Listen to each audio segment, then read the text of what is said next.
Pihak kerajaan menerusi Jabatan Kebajikan Masyarakat atau JKM kini membuka permohonan bagi satu inisiatif kebajikan khusus, yaitu subsidi yuran pembelajaran autisme bagi tahun 2026.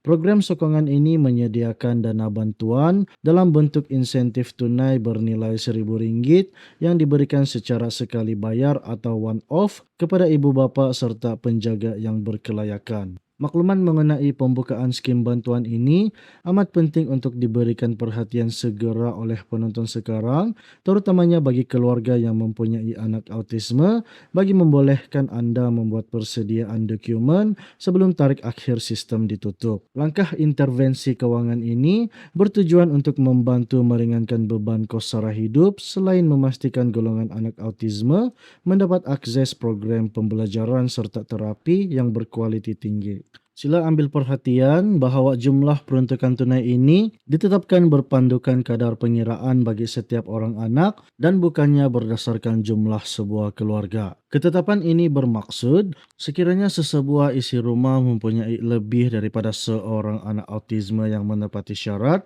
permohonan yang berasingan boleh dikemukakan bagi setiap anak tersebut. Melalui kaedah pengiraan ini, jika sesebuah keluarga mempunyai 2 orang anak autisme yang memenuhi kriteria, jumlah keseluruhan bantuan yang bakal diterima adalah sebanyak RM2.000. Manakala bagi keluarga yang mempunyai 3 orang anak autisme yang layak, jumlah agihan tunai yang akan dikreditkan akan meningkat kepada RM3.000 secara sekaligus. Pihak Jabatan Kebajikan Masyarakat telah menetapkan beberapa syarat wajib yang perlu dipenuhi oleh setiap pemohon sebelum status kelulusan diberikan. Syarat pertama, pemohon mestilah berstatus warga negara Malaysia dan anak autisme tersebut mestilah berusia di bawah 18 tahun serta sudah berdaftar secara rasmi dengan pihak JKM. Sebagai bukti pendaftaran, anak autisme berkenaan wajib menjadi pemegang kad orang kurang upaya atau kad OKU yang dikeluarkan oleh jabatan tersebut. Syarat kedua,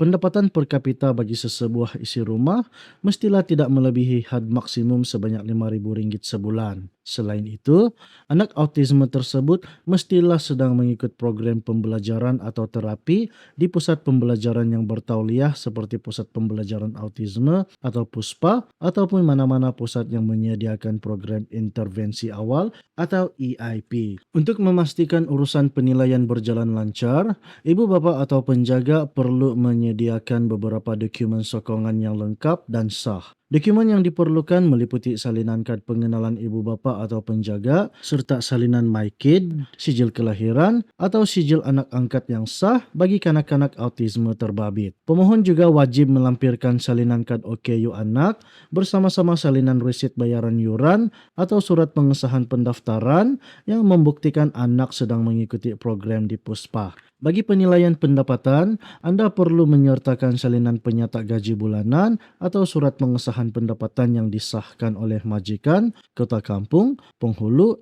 atau pengurusi jawatan kuasa kemajuan dan keselamatan kampung sekiranya tidak mempunyai pendapatan tetap. Akhir sekali, sertakan juga salinan sijil kelahiran atau MyKad bagi setiap ahli keluarga lain yang berada di bawah tanggungan ibu bapa atau penjaga berkenaan. Proses mengemukakan permohonan subsidi ini dilaksanakan menerusi beberapa langkah mudah yang melibatkan kerjasama antara pusat pembelajaran dan agensi kerajaan. Langkah pertama, ibu bapa perlu melengkapkan borang permohonan dan menyerahkannya terus kepada pihak PUSPA tempat anak mereka belajar. Seterusnya, pihak pengurusan PUSPA akan membuat pengesahan rekod sebelum menyerahkan borang-borang berkenaan secara terus kepada pihak JKM untuk dinilai. Selepas permohonan melepasi proses semakan dan mendapat kelulusan JKM, dana insentif RM1.000 tersebut akan dimasukkan terus ke dalam akaun bank ibu bapa yang didaftarkan. Penonton diminta untuk bertindak segera memandangkan tarikh tutup rasmi bagi permohonan subsidi ini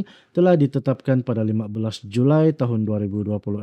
Urusan pengisian data dalam talian boleh diakses dengan melayari portal rasmi di alamat www.jkm.gov.my. Kesimpulannya, inisiatif subsidi yuran pembelajaran autisme 2026 menawarkan bantuan tunai sekaligus sebanyak Rp1.000 bagi setiap seorang anak, khusus untuk golongan warga negara yang berpendapatan rendah per kapita di bawah Rp5.000. Tindakan susulan yang perlu Anda lakukan selepas menonton video ini adalah segera melayari portal resmi JKM untuk meneliti borang permohonan serta mengumpulkan semua salinan dokumen sokongan termasuk kad OKU anak dan resit Puspa. Sila hantar borang yang lengkap ke pusat pembelajaran anak Anda selewat-lewatnya sebelum tarikh tutup pada 15 Julai tahun 2026. Kongsikan laporan berita penting ini kepada Persatuan Ibu Bapa, Komuniti Autisme Tempatan, serta rakan-rakan supaya tiada keluarga anak istimewa yang terlepas pandang akan bantuan kebajikan ini.